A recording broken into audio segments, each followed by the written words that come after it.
You are shopping for a new laptop. Maybe you have been saving up for a while, doing your research, reading reviews, watching comparison videos. You know what you want. Something modern, something fast, something that will last a few years without feeling outdated. And you figure, naturally, that a 2026 laptop should have more RAM than the one you bought 3 or 4 years ago. Because that is how technology works, right?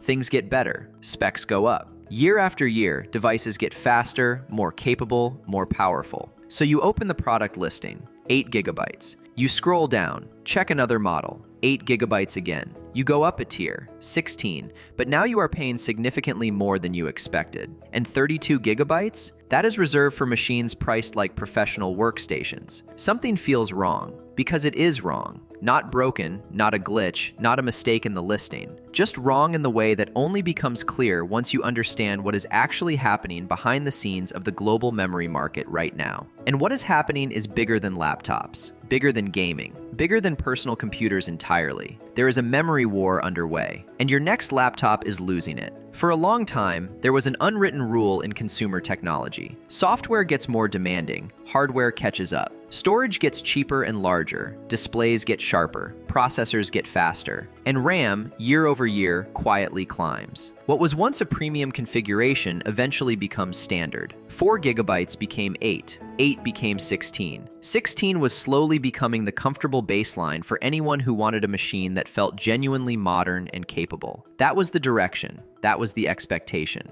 But 2026 is rewriting that rule, and the reason has nothing to do with a sudden failure of engineering or a lack of ambition from manufacturers. It has everything to do with where the world's attention, investment, and manufacturing capacity is being directed right now: artificial intelligence. To understand what AI has to do with your laptop's RAM, you need to understand that not all memory is the same. The RAM in your laptop, the kind that keeps your browser tabs alive and your apps responsive, is called DRAM, Dynamic Random Access Memory. It is the workhorse of consumer computing, reliable, widely produced, and for many years, reliably affordable. But the memory that powers AI systems, the kind running inside the data centers training and deploying massive language models and AI accelerators, is a very different beast. It is called HBM, High Bandwidth Memory. It sits closer to the processor, moves data at extraordinary speeds, and delivers the kind of throughput that modern AI workloads demand. Training a large AI model is not just computationally intensive, it is memory intensive in ways that standard DRAM simply cannot satisfy. And right now, the companies building AI infrastructure cannot get enough of it. The demand for HBM is extraordinary and growing. Every major technology company building AI products, and that list now includes almost every major technology company, needs more of it. The race to deploy AI faster, train models more efficiently, and scale inference to millions of users simultaneously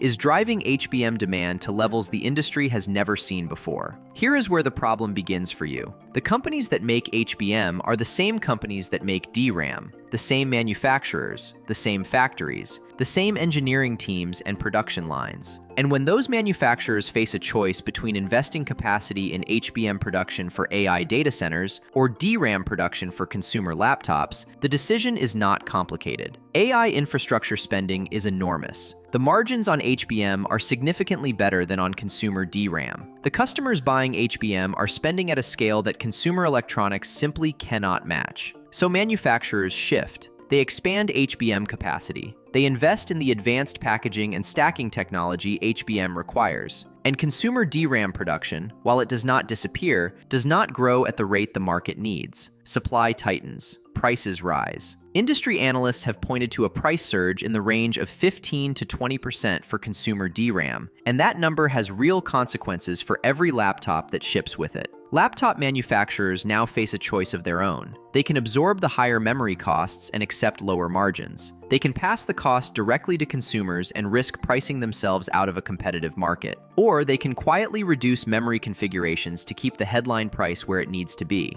Most of them choose the third option, and that is how you end up standing in front of a product listing in 2026, wondering why a modern laptop still ships with 8 gigabytes. Because 8 gigabytes keeps the price tag where the marketing team needs it to be. Because most buyers look at the processor name and the display resolution before they look at the RAM. Because by the time the memory limitation actually becomes a problem in daily use, the return window has closed and a new model is already being announced. This is not a conspiracy, it is just business. Uncomfortable, frustrating, user-unfriendly business. But here is what makes it genuinely alarming rather than just inconvenient. Software is not standing still while this plays out. Modern computing is more memory hungry than it has ever been. Browsers have not gotten lighter. If anything, the average browsing session consumes more RAM than it did 5 years ago. Operating systems are heavier, background processes are more numerous, and now, with AI features being integrated directly into consumer software, into the operating system itself, into productivity apps, into browsers, into creative tools, the memory demands on everyday machines are climbing sharply. Windows is adding AI features, Apple is adding AI features, Google is adding AI features. These are not optional extras you can toggle off. They are becoming core functionality, baked into the experience, running whether you ask them to or not. And they need memory to do it. So the market is moving in two directions at once. Software is demanding more, hardware is shipping with less. And the people caught in the middle are ordinary users who just wanted a laptop that works properly for the next few years. The situation creates a divide in the laptop market that is becoming increasingly difficult to ignore.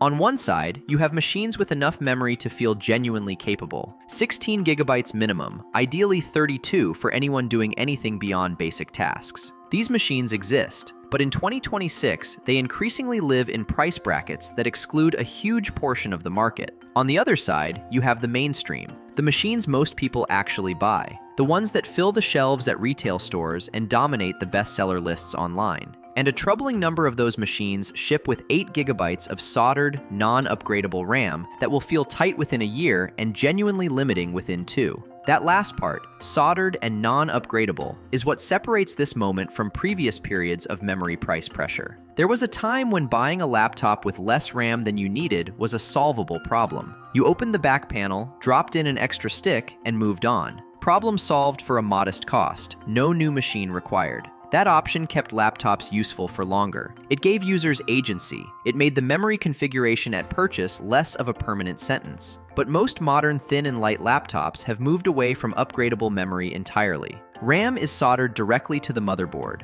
The decision made at the factory is the decision you live with for the life of the machine. There is no upgrade path. There is no second chance. This means that a laptop shipping with 8 gigabytes of soldered RAM in 2026 is not just a laptop that feels a little tight today. It is a laptop that will feel genuinely limiting in ways that cannot be fixed without buying something new. Manufacturers know this. They have made the choice anyway. And there is something worth sitting with in that fact. When memory was upgradable, shipping a lower configuration was a reasonable starting point. Users who needed more could get more. The machine could grow with them. But when memory is sealed, shipping a lower configuration is not a starting point. It is the ceiling.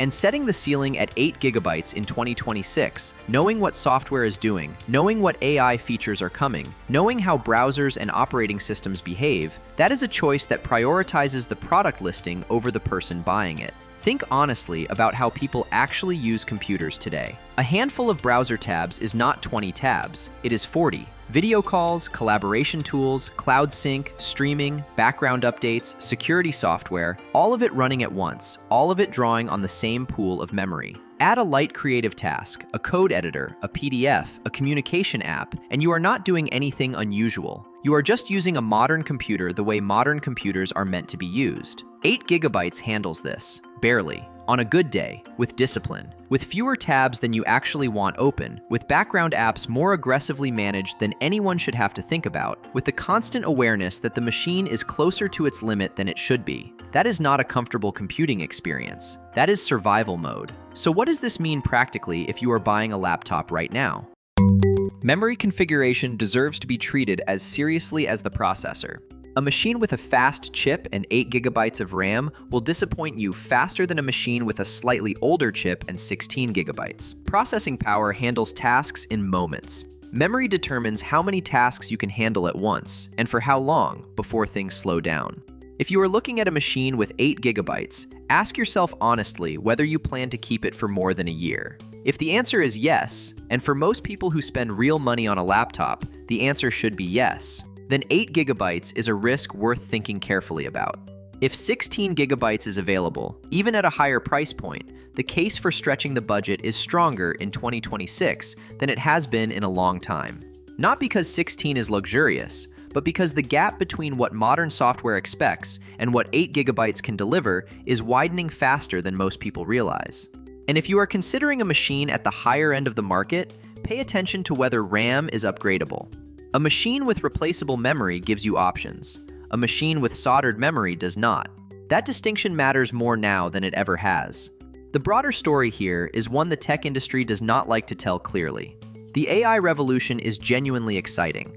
The things being built with high bandwidth memory and massive compute clusters are remarkable.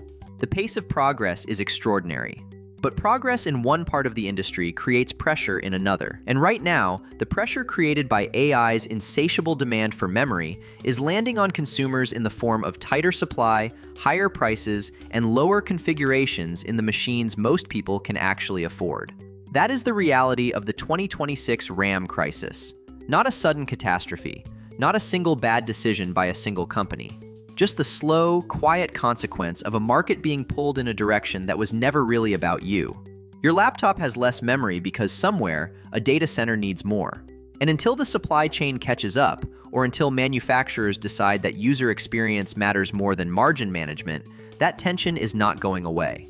The next time you see a brand new laptop proudly advertising its processor speed and display quality while quietly listing 8 gigabytes of RAM in the fine print, you will know exactly what is happening, and you will know exactly what question to ask. Speaking of RAM doing things you did not expect, if the crisis outside your laptop surprised you, wait until you see what is happening inside it. Even on a brand new machine, your RAM fills up faster than it should, and the reasons go deeper than most people realize. I broke down exactly why your memory disappears before you even open anything. Click on the next video to find out what is really going on.